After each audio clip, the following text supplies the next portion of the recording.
from Wish TV. All Indiana Politics is your premier source for Indiana politics. Focusing on issues that matter to you. I still want us to be the best in the Midwest. We can't afford another lockdown. Give the citizens of this country the relief they need. Education in the state of Indiana remains priority number one. In-depth, nonpartisan coverage. We don't know exactly where the economy will be in January. People are worried with good reason. Exclusive interviews with Indiana's political leaders. We have the resources here in the state of Indiana to care for those who are in need. Expert analysis on critical legislation. We need to reform those laws. This recovery is going to take some time. We've got to anticipate that there'll be a budget shortfall. From Wish TV, this is All Indiana Politics Podcast on the All Indiana Podcast Network. Good Sunday morning. Welcome to another edition of All Indiana Politics. I'm Phil Sanchez. The CEO of one of the world's largest banks says without American leadership, the world wars that defined the 20th century could happen again. Those comments came during an exclusive one-on-one interview with News 8's Scott Sander. JPMorgan Chase CEO Dimon tells us that Congress should dramatically expand the earned income tax credit. We began by asking why he believes the Fed likely won't cut interest rates anytime soon.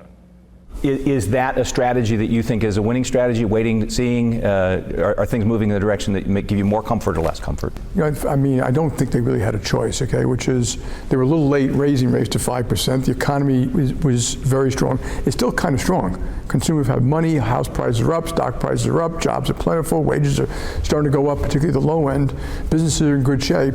So they're going to have to react to what actually happens. And so, you know, some think they'll reduce rates a little bit, some think a little bit more.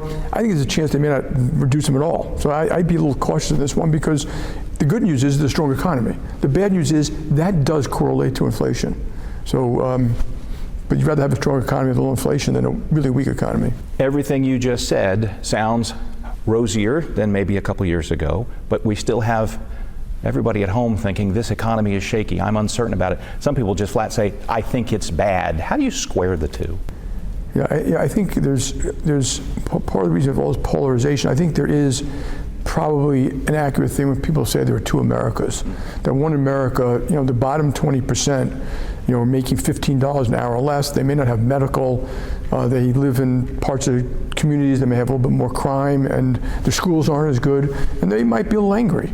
And they're you know, people say you're $400 away from a medical, you know, an emergency.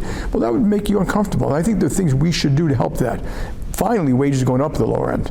So I think that is a good thing, and so hopefully we can fix this. But a growing economy helps more people than anything. So to grow an economy, you know, you create more jobs and hopefully wages will go up. That actually brings me to something you said almost a year ago in your shareholders letter about the earned income tax credit.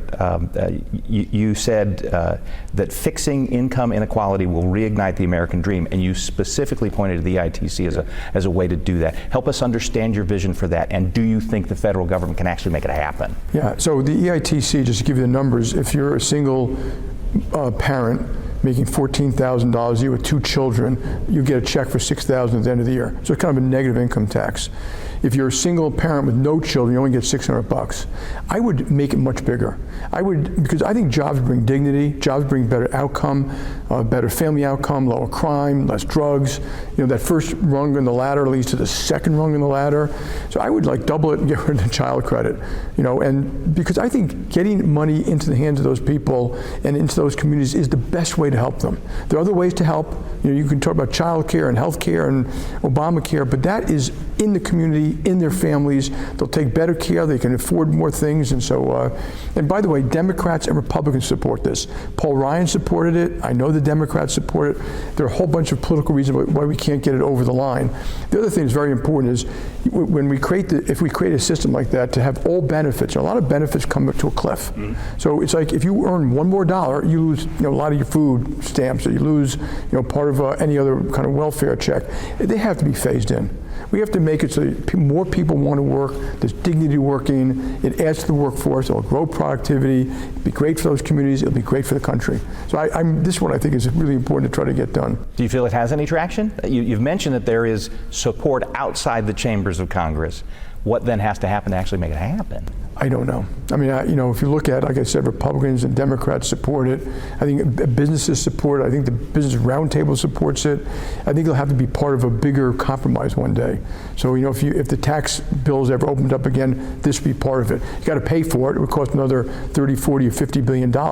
But there are a lot of tax breaks out there that are unnecessary, like including carried interest, by the way. And so I think there are ways to, pay for it that would make sense. When we think about the American... But I think it would help, the American dream. I think it would help this fraying economy. I think it would reduce polarization that, a lot of Americans don't feel it's been fair to them. It becomes a lot fairer all of a sudden. You mentioned the Supreme Court. It feels like DEI programs may be changing because of the dictates of government or the whims of public opinion. Are DEI programs under siege? Will they change the way you do what you do to accomplish what you just described? So the Supreme Court spoke, and we have to follow the law. And very roughly put, they said no quotas.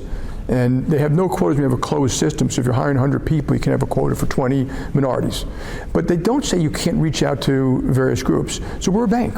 It's not going to change almost anything that we do. And by the way, I'm a red-blooded, full-throated, capitalist American patriot, so I'm not interested in other people, saying what we're doing. We reach out to communities. We reach out to the press. We reach out to the black community. We reach out to the LGBT community. So it's not going to change these special programs, and it lifts up. If you want to be a really good company, your employees have to trust you. Your communities have to trust you. Your shareholders have to know you're trying to have to trust you. That's what we do, and we do it around the world. So it won't change very much for us. And I understand the anger on both sides sometimes because there's a little bit of truth. People in Harvard University overdid it. I totally agree with that. So, and I went there. So fortunately, I went to the business school. But hopefully, I still think Harvard hasn't answered the main question: what did you learn, and what are you going to change? Fundamental business leadership question, isn't it? It's fundamental, yes. Our time is short. I always like to end an interview with, what did I fail to ask you that you would like the folks at home to know? Well, you covered an awful lot of ground in a short period of time. So what do you like to know? America is still the most unbelievable country on the planet.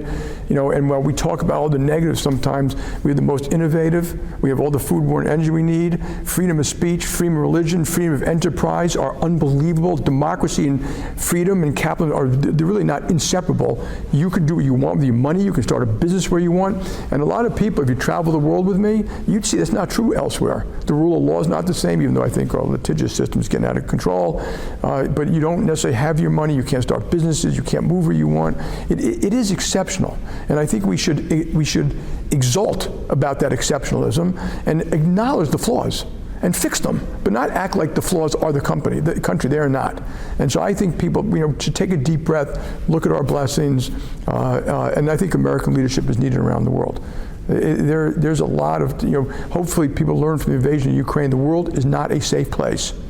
Because the world is not a safe place, what happened in World War I and World War II can't happen again. It will not be safe for us either if we don't have proper global leadership, and it can only come from this country.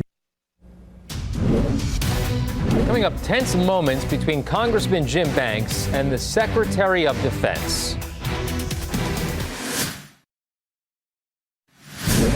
Welcome back. Members of Congress grilled Secretary of Defense Lloyd Austin over his unexplained absences in early January. For context, Austin spent 3 days in the hospital being treated for prostate cancer before notifying the president or his deputy secretary. Indiana Congressman Jim Banks was the first member of the House Armed Services Committee to question Austin. Here's some of that conversation.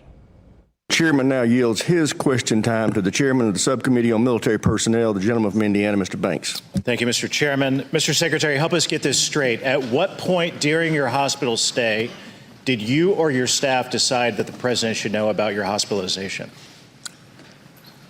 As I understand it, my chief of staff contacted the National Security Advisor and advised him that I'd been hospitalized on the 4th of January. At what point during your stay was the 4th of January? I'm sorry, I didn't hear you. How long into your stay was that?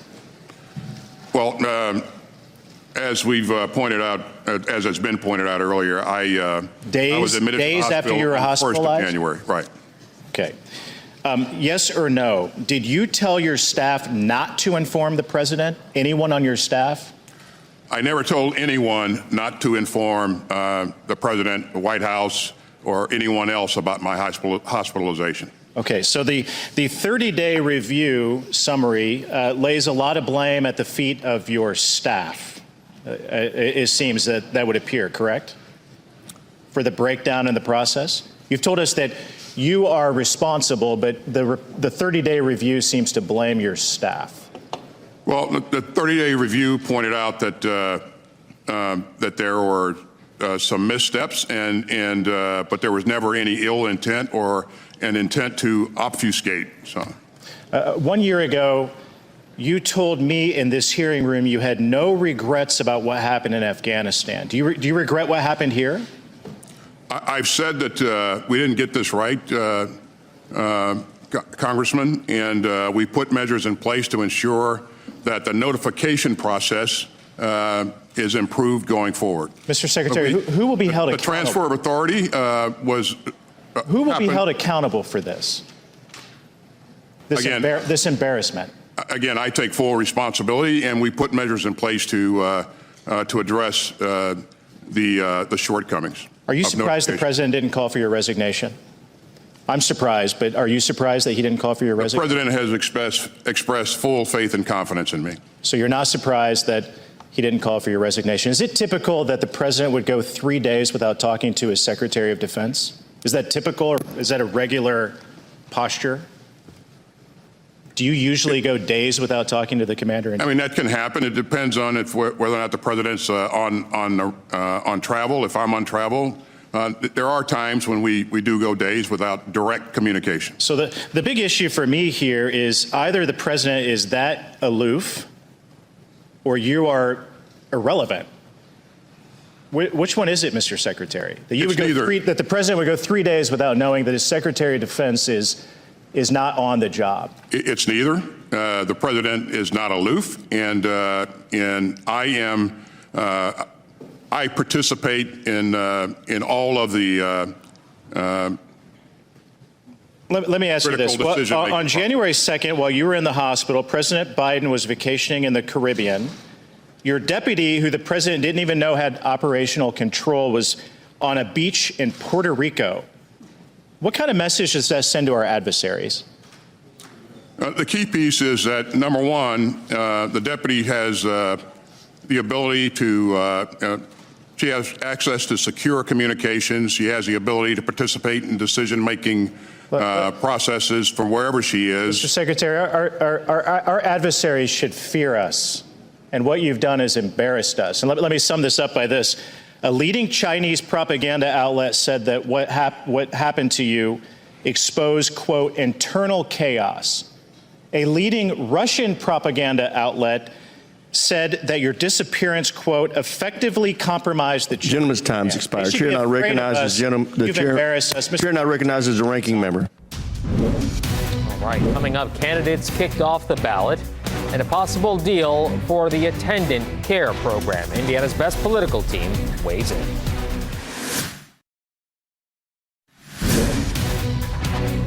Welcome back to All Indiana Politics as we welcome in two members of Indiana's best political team, Republican Tom John and Democrat Lindsey Hake.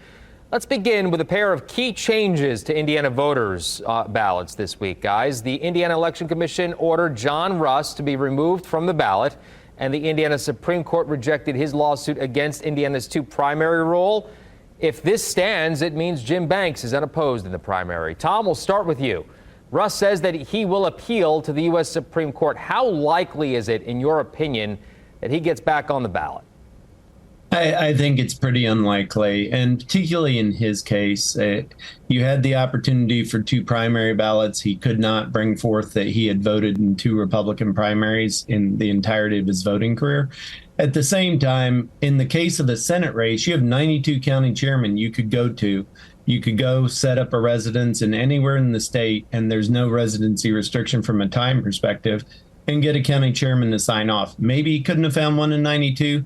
And if you can't find one out of 92 that think you're good enough to run, you probably shouldn't be running. Lindsey, Democrats also lost a candidate.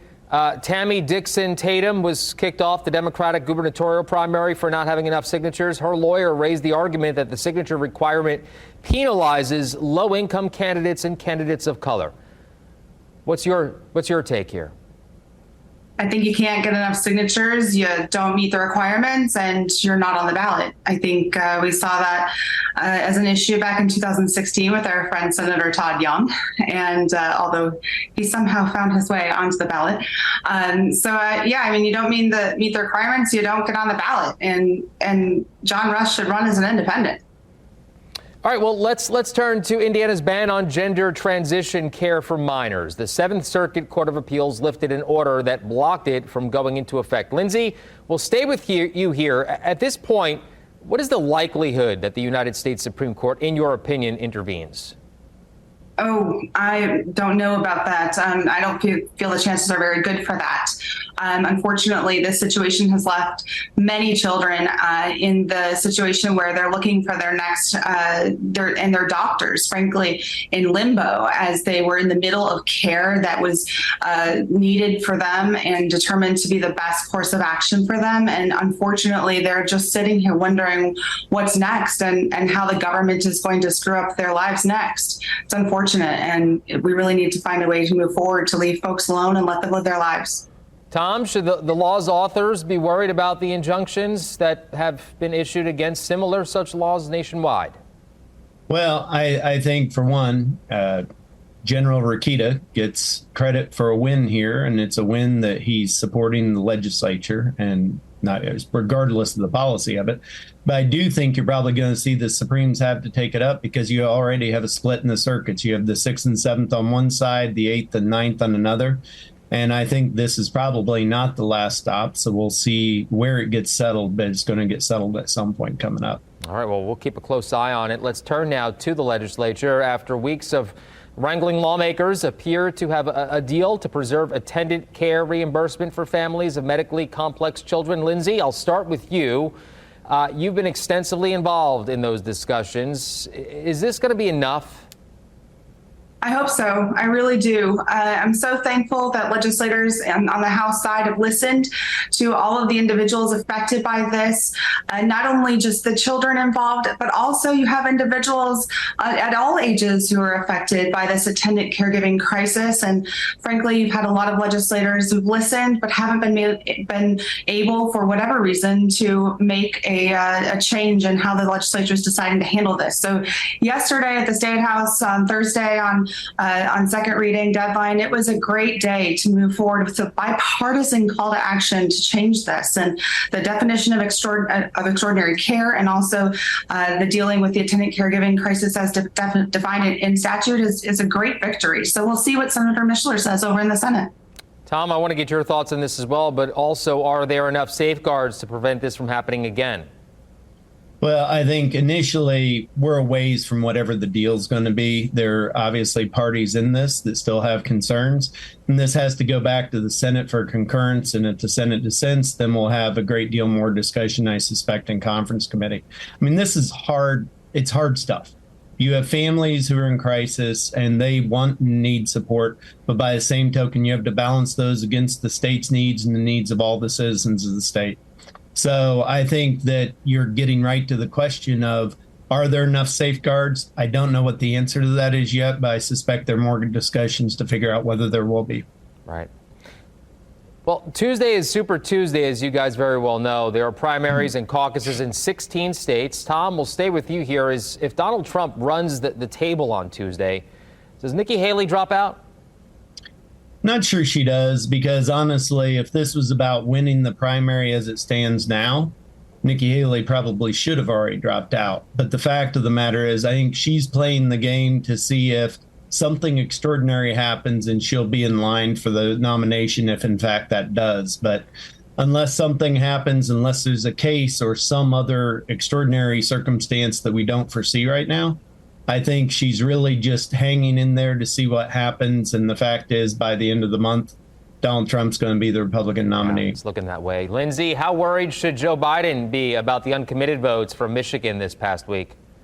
Not worried at all. I think the president is confident in his abilities to move forward. I think the majority of the Democratic support system behind him is as well. And we're looking forward to a spirited debate come November.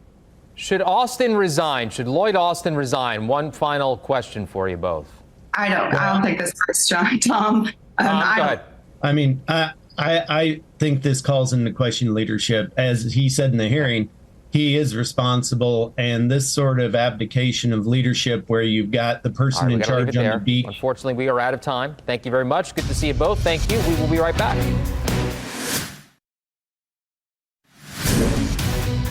All right, thank you for joining us for All Indiana Politics this week. We'll be back here next Sunday morning at 9:30. You can also find our brand new All Indiana Politics podcast. It's part of the All Indiana Podcast Network over at wishtv.com. Have a great rest of your weekend. From Wish TV, this is All Indiana Politics Podcast on the All Indiana Podcast Network. Watch All Indiana Politics live Sunday mornings at 9:30 on Wish TV and at wishtv.com. Subscribe to this podcast and listen weekly here on the All Indiana Podcast Network. And be sure to discover even more great podcasts at allindianapodcastnetwork.com.